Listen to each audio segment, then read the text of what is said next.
Saya pernah membuat video tentang pencemaran lingkungan di Danau Toba. Pada kolom deskripsi, saya sengaja melampirkan link referensi sebagai sumber materi yang bisa dibaca oleh siapa saja agar penonton dapat memeriksa sendiri kebenaran dari isi video itu.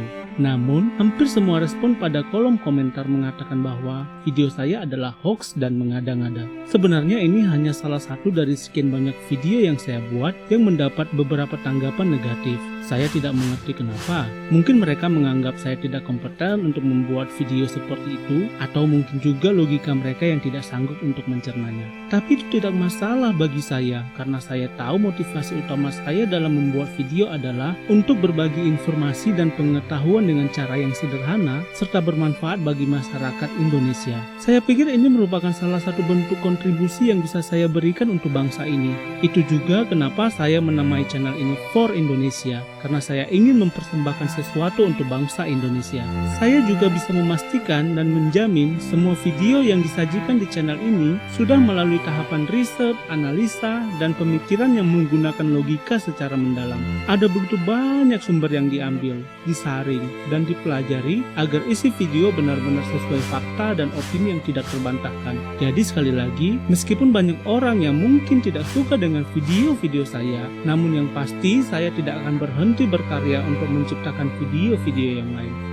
Ketika membuat video ini, saya teringat sebuah berita yang pernah saya baca di salah satu media elektronik, di mana berita itu memuat perseteruan antara LeBron James, seorang pebasket terkenal, dengan Zlatan Ibrahimovic, bintang klub sepak bola yang saat ini bermain untuk AC Milan. Perseteruan ini bermula dari suatu wawancara yang dilakukan oleh Ibrahimovic dengan Discovery Plus, di mana dia menyinggung LeBron yang dianggapnya terlalu mencampuri bidang politik, sementara dia merasa kalau LeBron tidak terlalu menguasai bidang tersebut. Ibrahimovic juga berkata agar orang-orang fokus saja melakukan hal-hal sesuai bidang yang mereka kuasai dan tidak ikut-ikutan mengurus bidang lain seperti politik. Yang membuat saya terkesan adalah jawaban LeBron James dalam sebuah konferensi pers, di mana dia mengatakan kalau dia merupakan bagian dari masyarakat yang berbicara tentang kesetaraan, ketidakadilan sosial, rasisme, penindasan pemilih yang sistematis, dan segala hal yang terjadi di masyarakat. LeBron juga mengatakan dengan sangat tegas kalau dia tidak akan pernah tutup mulut tentang hal-hal yang salah, serta yakin apa yang dia katakan dan lakukan itu benar.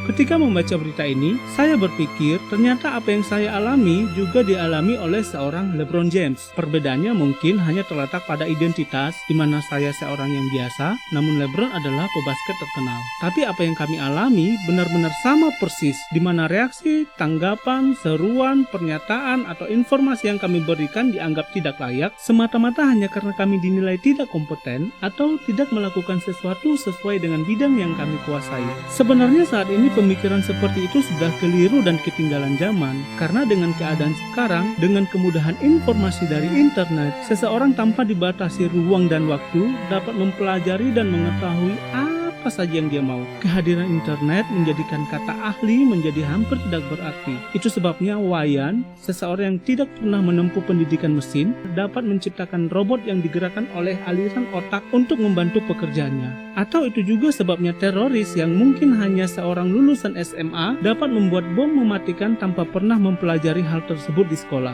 Jadi sangat jelas bahwa dengan kemampuan internet saat ini, seseorang yang memiliki pendidikan tinggi tidak bisa langsung meremehkan orang lain yang berpendidikan lebih rendah. Di akhir video ini, izinkan saya mengutip salah satu quote yang sangat bagus yang bunyinya demikian. Kita tidak dapat menyenangkan hati semua orang. Biar bagaimanapun usaha, perbuatan, dan pemikiran yang baik yang kita perbuat, tidak mungkin bisa membuat semua orang suka kepada kita. Bahkan Tuhan pun yang adalah pemilik segala-galanya, jika dia datang ke dunia ini lagi, akan tetap ada orang-orang yang tidak suka kepadanya. Tetapi meskipun demikian, kita tidak boleh berhenti berbuat baik. Semoga video ini berguna dan dapat memberikan inspirasi kepada kita. Salam For Indonesia.